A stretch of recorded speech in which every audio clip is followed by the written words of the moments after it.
Halo sobatku, selamat datang di channel Sobat Movie. Tempatnya review film paling asik dan menarik buat sobatku semua. Yang baru gabung, silahkan klik tombol subscribe ya dan nyalakan loncengnya, supaya kalian tidak ketinggalan film-film seru yang Mimin upload. Oke, gak usah berlama-lama lagi, langsung aja kita ke reviewnya. Gasken sob.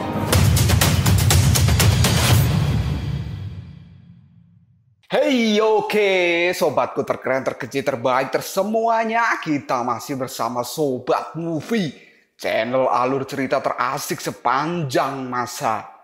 Oke, kita lanjut bahas chapter 10. Nggak usah cacicot banyak bacot, kita langsung masuk aja ke pembahasan. Pada saat ini, suku dari si Bunga atau perkampungan dari Suiguo, mereka sedang ditindas oleh para penjajah yang berasal dari suku Qin yang dipimpin oleh Qin Bao. Para anak kecil pun ketakutan dan mereka bertanya, apakah kita semua akan mati?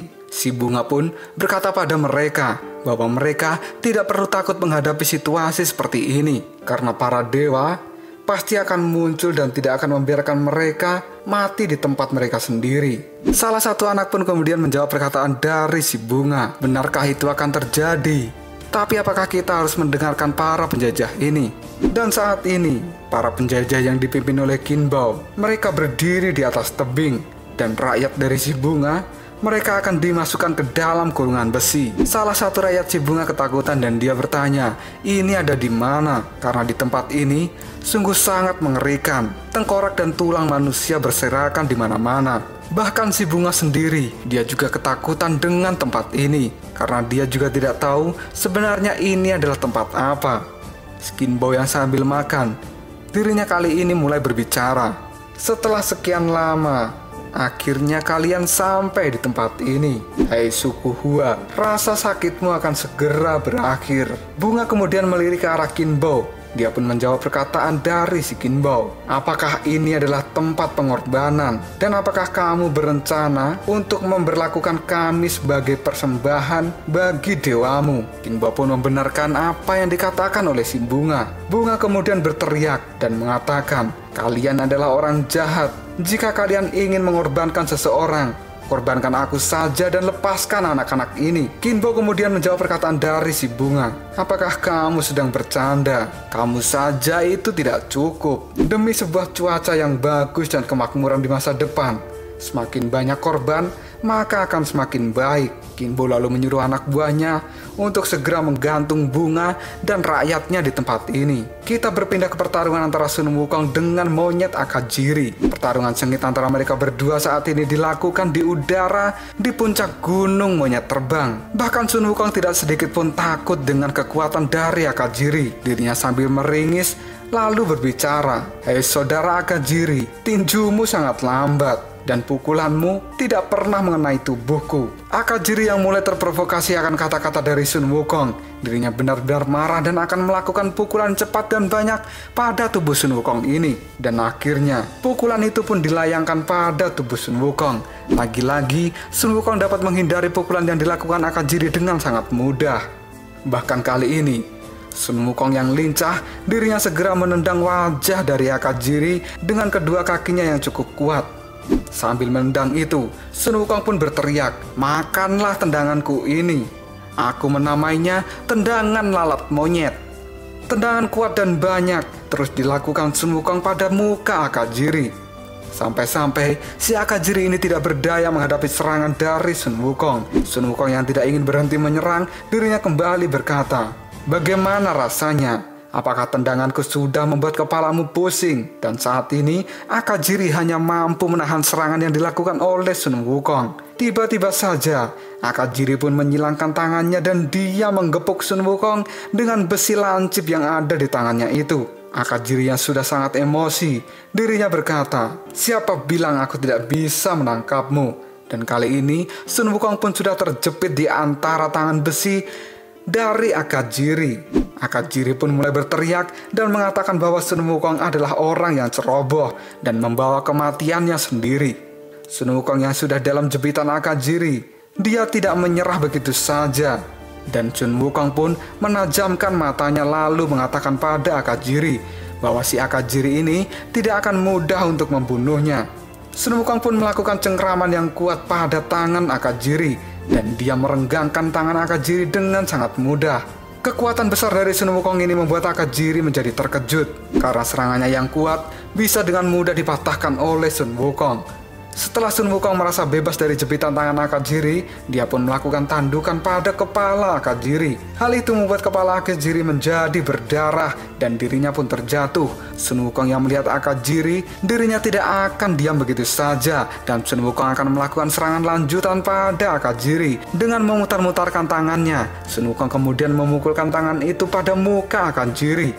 Dan saat ini, muka Akajiri pun terlihat sangat jelek sekali, karena wajahnya terlihat penyat-penyat. Akajiri pun mengeluarkan darah dari mulutnya, dan dia berkata, "Hei monyet liar, pukulanmu cukup menyakitkan. Tapi apakah kamu tahu, ini adalah pukulan monyet yang sesungguhnya?" Akajiri berkata seperti itu sambil membalas pukulan Sun Wukong, dan saat ini bogem tangan dari Akajiri mengenai wajah dari Sun Wukong. Sun Wukong pun berhasil dibuat terluka oleh Akajiri. Tatapan mata dari Sun Wukong kembali menajam dan dirinya sangat marah. Sun Wukong lalu mengangkat tangannya dan mengatakan, "Pukulanmu memang cukup kuat, tapi aku akan membalasnya." Sun Wukong pun kembali melakukan tinjuan yang keras yang langsung dilancarkan pada perut Akajiri. Tapi Akajiri juga tidak akan menyerah. Dia menggunakan sikutnya untuk menyikut kepala dari Sun Wukong. Sun Wukong juga membalas sikutan itu dengan menyikut mata dari Akajiri. Dan mereka berdua pun kali ini saling melempar serangan. Bahkan tinju keras dari Akajiri berhasil mengenai Sun Wukong, dan tendangan keras dari Sun Wukong pun juga mengenai wajah dari Akajiri. Pertarungan mereka berdua menimbulkan ledakan yang cukup besar di udara dan menimbulkan sebuah cahaya kuning yang sangat terang di tempat itu. Keduanya pun kali ini terlempar dengan serangan dahsyat dari masing-masing. Sun Wukong kemudian salto di udara dan ekornya menangkap ranting pohon lalu bergelantungan. Begitu juga dengan Akajiri yang dirinya juga menangkap sebuah ranting pohon.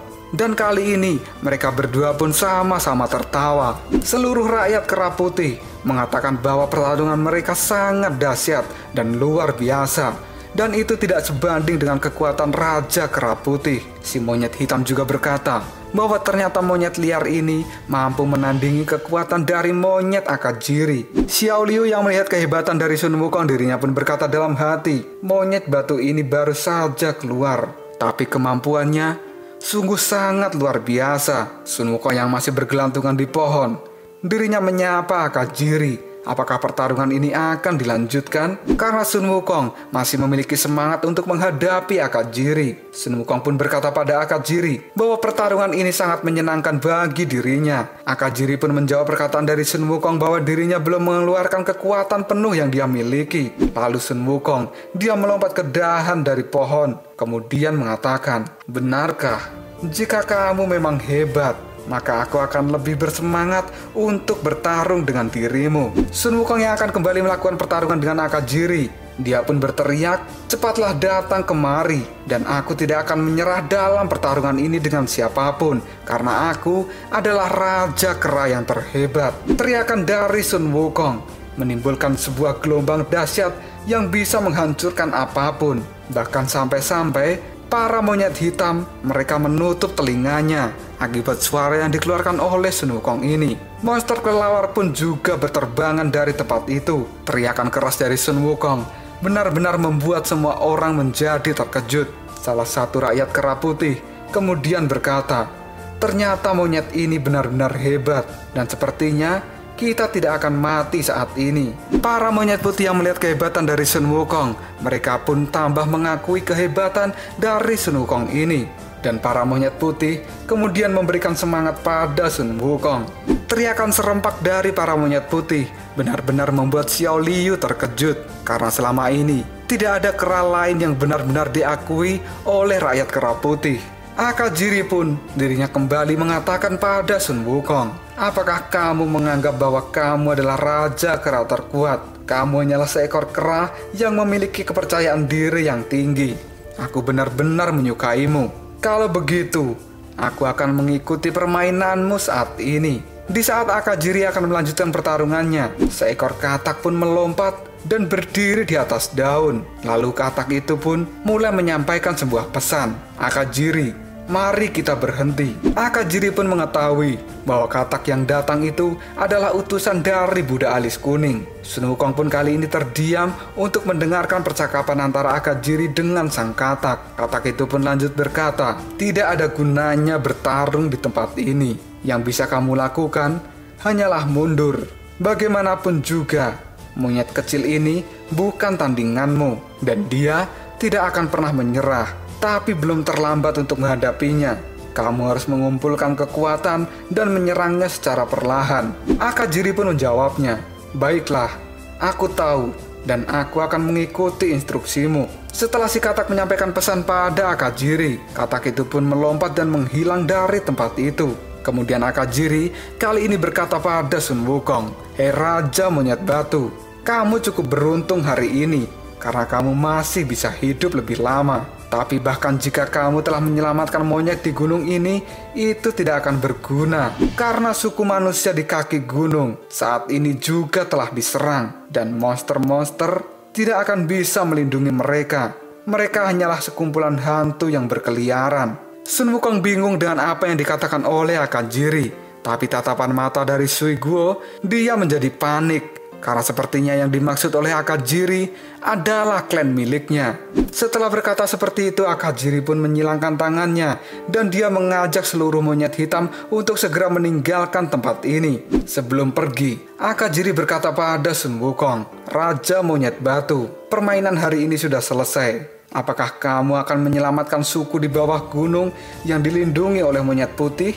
Aku tidak tahu bagaimana melakukan hal semacam ini, tapi manusia itu tahu. Manusia bisa melakukan apa saja untuk menyenangkan dirinya.